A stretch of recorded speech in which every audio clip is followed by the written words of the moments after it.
దేవుని పరిశుద్ధమైన నామమునకు మహిమ ఘనత ప్రభావములు కలుగును గాక. దేవుని ప్రజలారా, మరొక్కసారి ఉదయకాలపు శుభములు వందనములు మీకు తెలియజేయచ్చు ఉన్నాయి. అవసరమైనది ఒక్కటే. అదేమిటి? దేవుని వాక్య పఠనం, దేవుని మాటలు వినడం, మన మాటలు యేసయ్యకు చెప్పడం.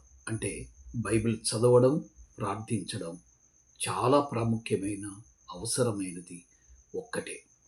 ఈరోజు మనం చదవవలసిన లేఖన భాగములు అనగా 13వ తారీఖు 1వ నెల 2025వ సంవత్సరం ఆదికాండం 43వ అధ్యాయం. రెండవసారి యోసేపును కలుసుకున్న సహోదరులు. 44వ అధ్యాయం యోసేపు సహోదరులకు పరీక్షా సమయం.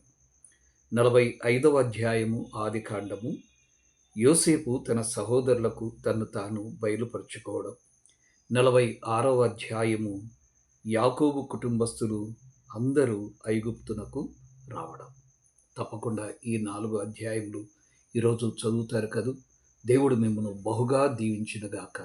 మీకందరికి కూడా నా హృదయపూర్వక ధన్యవాదములు. ఆమేన్.